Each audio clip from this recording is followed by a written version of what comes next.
Hi, welcome to the Mangala Samiti podcast, where I talk about business, life, personal development, and other ideas that matter.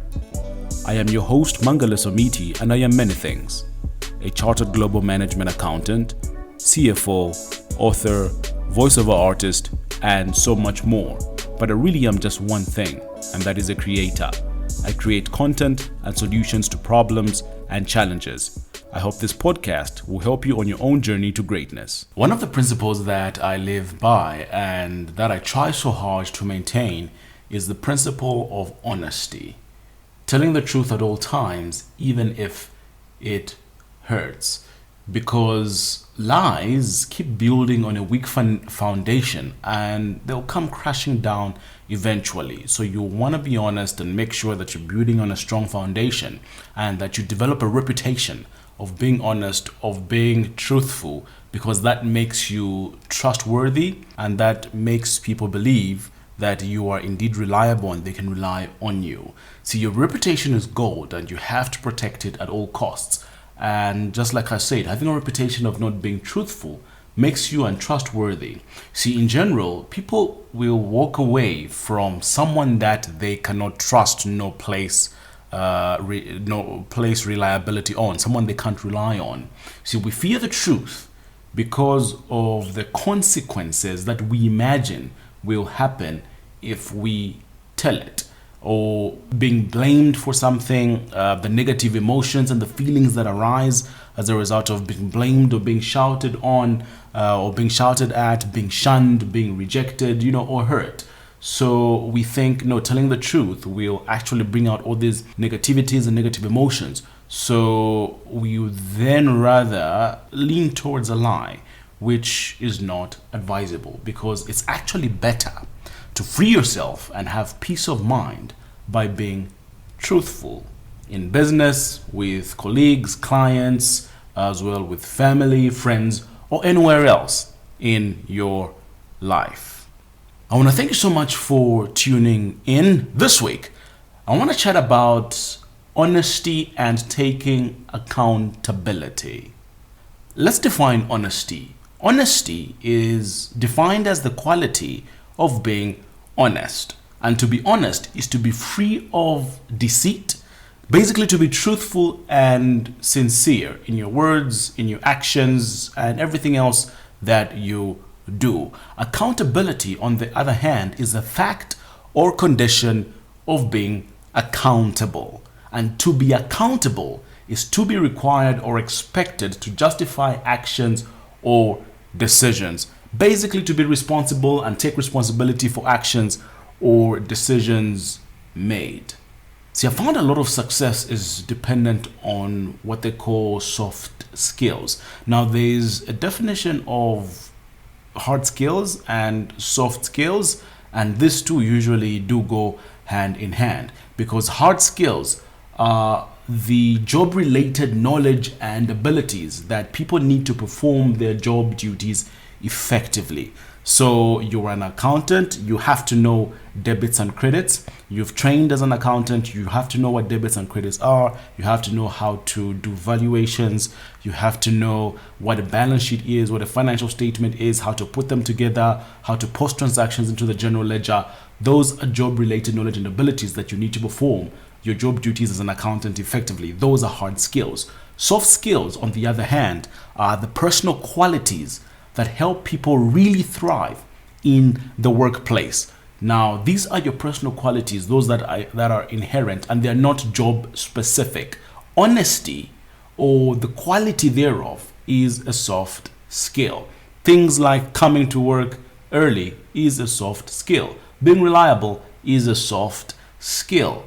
Being truthful is a soft skill. All those things are things that are not job specific, but can be qualities that you inherently possess as an individual. If you don't have the qualities, those are qualities that you can also learn, but they're not, once again, job specific. They're just qualities that you as an individual have. So, as I said, honesty, or the quality thereof, is a soft skill. See, it's a quality that you generally need to possess to excel in whatever field that you're in.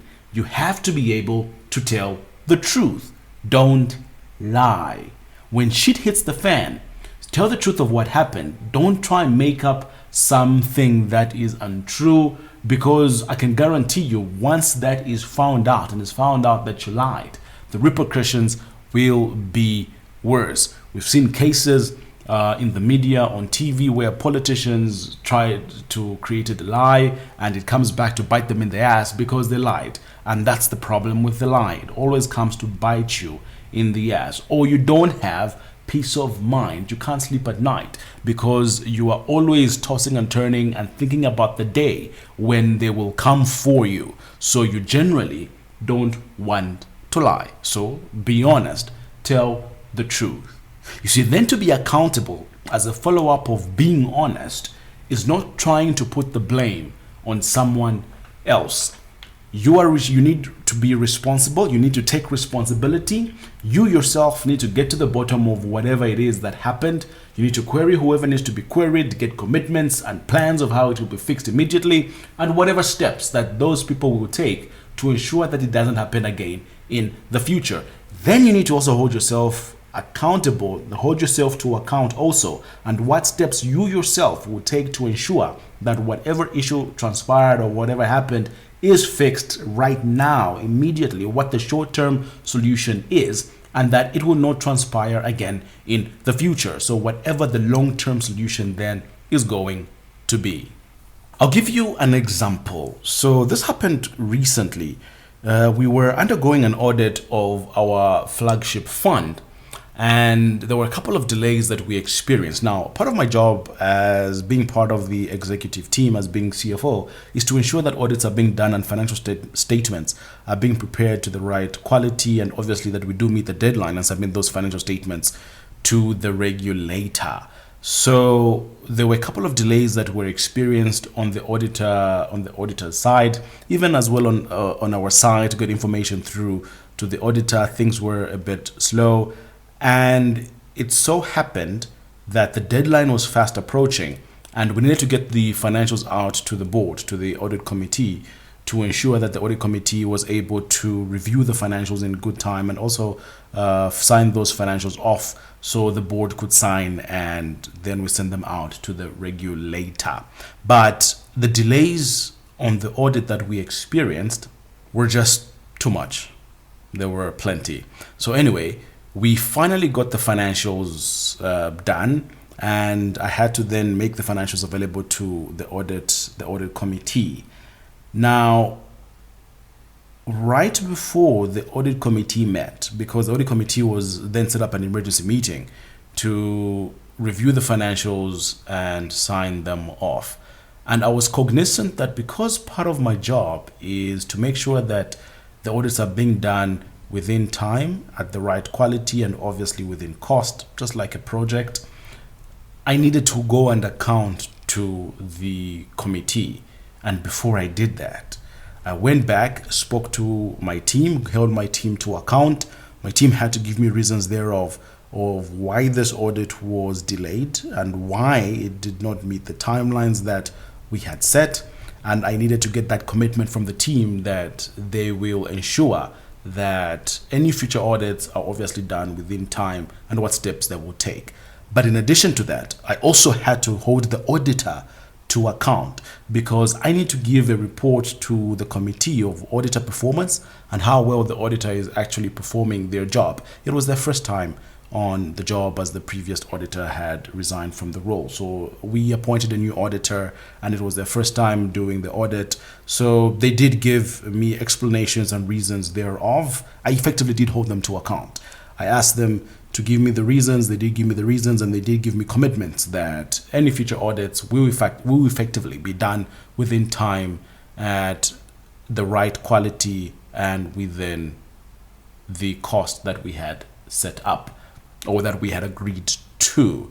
And all of this, I had to do it right before I went into the audit committee meeting, because I'm cognizant that I need to go in and account to the board, to the committee.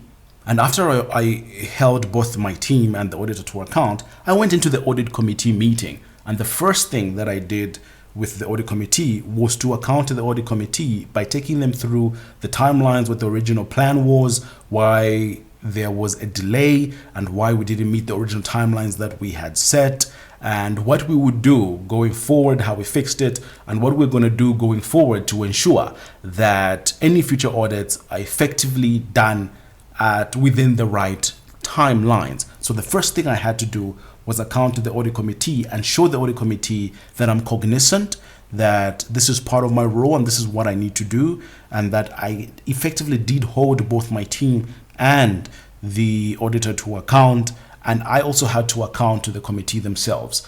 Then only after I had accounted, then did I then proceed to present the financials and get sign off from the audit committee, who then recommended that the financials be effectively signed by the board and submitted to the regulator. Why am I telling the story? It's to show the importance of accountability. After I accounted, that meeting went smoothly. You don't have to be afraid to tell the truth. Be honest and tell the truth of what exactly transpired. But even in the truth, don't leave it, no, this is what happened, this is what went on. Don't just leave it at that. Show that you are accountable. Show that you know that this is what you need to do. Take that step and show that you can be responsible by holding whoever you need to hold accountable, and then also going in to account. I remember a couple of years ago at a previous job, and this was my first interaction with like a real board of directors. We had set up a not-for-profit foundation and appointed a formal board to that foundation. And I used to work right with the CEO. I was his finance manager. And we, in the second board meeting, so we had our first board meeting, and as part of that, part of my role was obviously being finance manager, but also doubling as the co-sec. So I'll take minutes. I would report to the board that whatever compliance needs to be done has been done.